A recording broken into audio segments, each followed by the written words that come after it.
To start off our time together, I would like to invite Killian Davis, the State 4-H Council Vice President, to share her spotlight speech.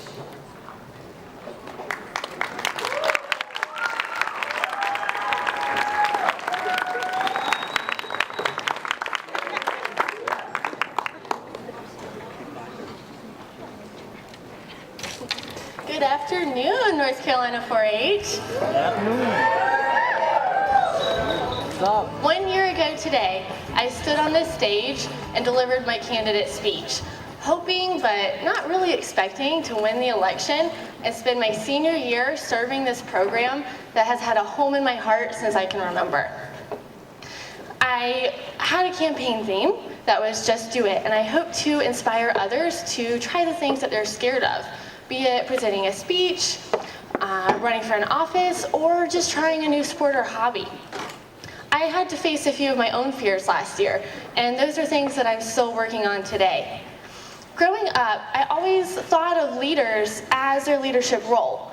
You don't think of the president eating pizza out of a box on the floor, right?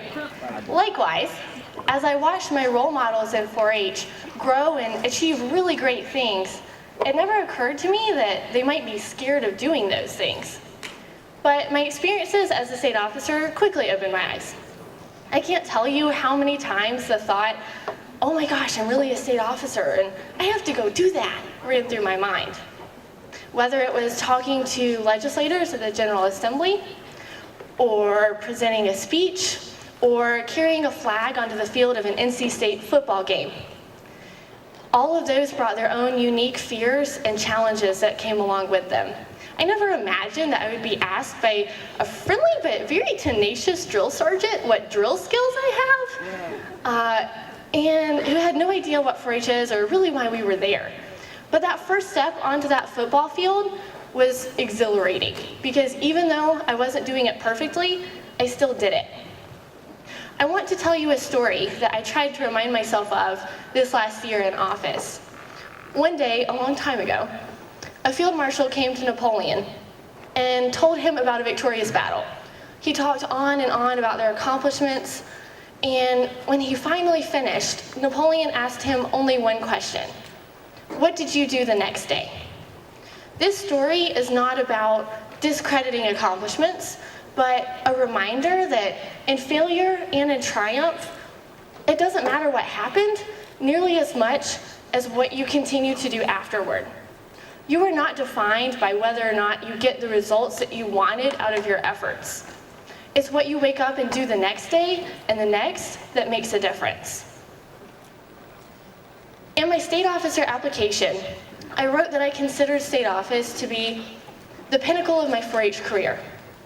And while that's certainly true in many aspects, when I assumed office, I realized that it doesn't matter what I do as a state officer, or even what I did as a 4-H'er, nearly as much as what I take from those opportunities that I was given, and how I apply and share those things with the people and challenges that await in my future.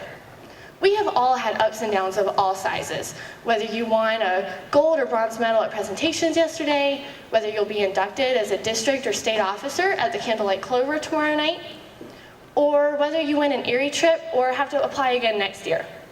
Maybe your victory this week is speaking up in a workshop, or making friends with the person next to you at the service project tomorrow. It's those decisions that you make when you wake up about how you're going to address those things and address the consequences of your actions and what you do about that that will really make a difference.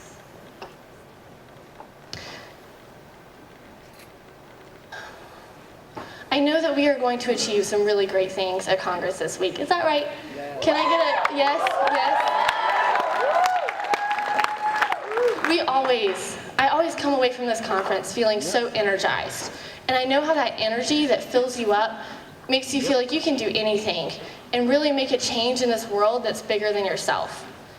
But I also know how in the weeks following Congress, that energy tends to slowly slip away. So today, I challenge each of you to make a small, achievable goal, and when you wake up in the morning, do it. It doesn't have to be big. Genuinely compliment someone. Sit down with a grandparent or a friend that you don't see very often and talk with them. Do a random act of kindness. Pay for the person's coffee behind you at Starbucks. Have you guys had a coffee paid for you before? That feeling where you're like, whoa, I just got free coffee. That was gonna be like $5. That's awesome. That fills your whole heart and makes you feel all warm and fuzzy inside, and that changes your day, and that changes how you treat other people that day. So remember that when you make those little decisions, even though those small moments seem like they don't really matter that much, they really make a huge difference in someone else's life. So when you go forward and leave Congress on Tuesday and have to leave all of your awesome, amazing 4-H friends, maybe for the last time. I know that a lot of us are aging out this year, and maybe we won't be back at Congress next year as a volunteer. So whether this is your first Congress or your last, when you leave and you get on that bus, tell your 4-H agent thank you. Tell them that they look great today, even though they haven't slept over the last 5 days, right? Because those little things are what's going to change the world. Those small moments are what add up to make the really big ones. You don't have to save the planet. No one expects that out of you. Just do a little something each day that will bring a little sunshine into someone else's life. And in the process, you will find that your world has also gotten a whole lot brighter. So with that, I would like to thank a few of the people that have made my life brighter, and especially in the last year. So I would like to ask my mom and sister to make their way backstage.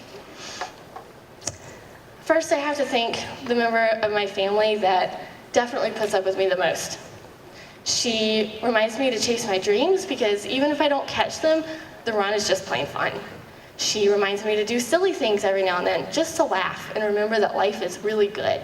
She shows me how to face every challenge with confidence and intelligence, and she's by my side every step I take. So to my dog, Charlotte, thank you for everything you teach me every day and for being my best friend. To my sister, Caitlin, I might not be able to look at you because I'll probably start crying. Thank you for being my role model in and out of 4-H my whole life.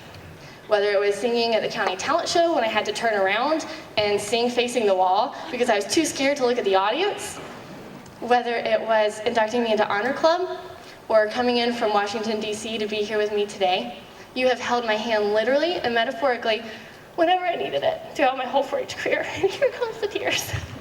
To Mom, thank you for your endless support for driving me anywhere I needed to go, whether it was 3 hours, 5 hours, 8 hours. She got in the car and we went. Thank you for patiently waiting outside of presentation rooms. Pretty sure this is the first speech she's ever heard me give. Thank you for supporting me and believing in me when I don't believe in myself. To my dad, who could not be here today, thank you for always supporting me and helping me achieve my dreams no matter what, whether it was building a barn and fencing pasture for my goats and horses or helping with my campaign. He has always supported me and helped me do my best. So with that, I have something for you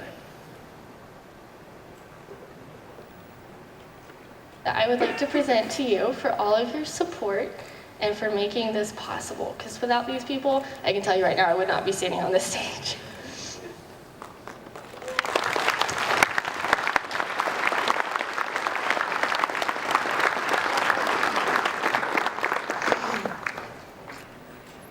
I got one.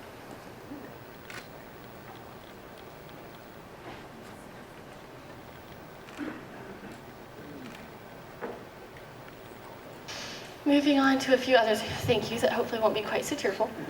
To my boyfriend Daniel, who is here today, thank you for being so supportive and understanding of my time commitments to 4-H. I know that I am not easy to put up with when I'm stressed out, and being a state officer can be very stressful sometimes. So thank you for being understanding of that and for always having my back.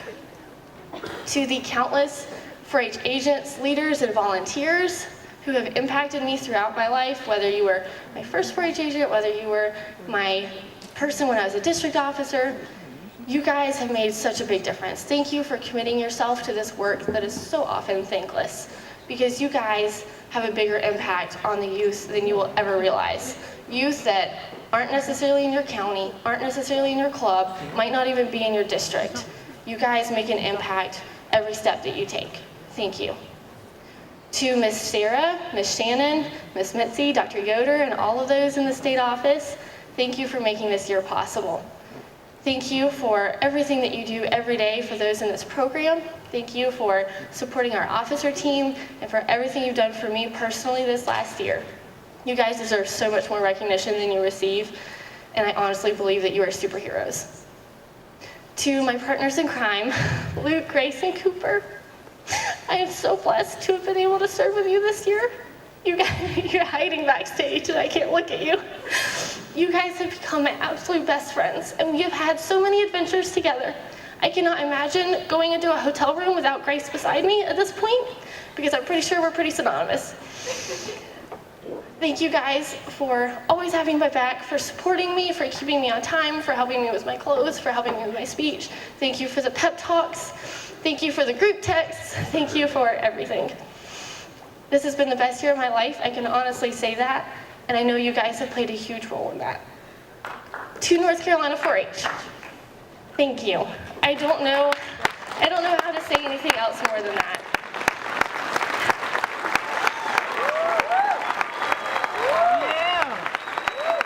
You guys have encouraged me and supported me, and I am so thankful for your friendship and everything that you do.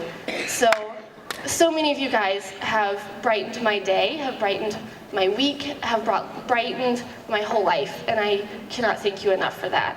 So remember to be that light for someone else, and with every step that you take, just bring a little bit of sunshine with you, because it goes a whole lot farther than you realize. Thank you.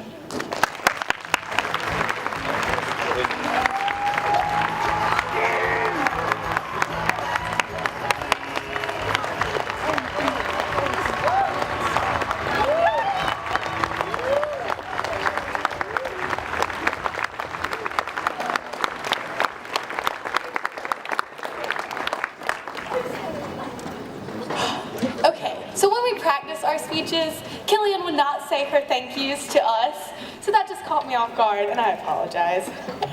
Anyway, hi everybody. All right, Killian, when I say I don't know where we'd be without you, I mean it.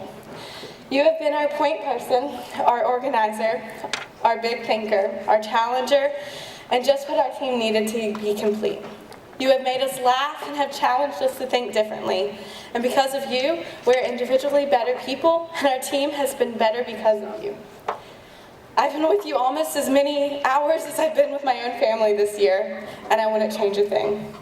North Carolina 4-H Congress, let's give another round of applause to your State 4-H Council Vice President, Killian.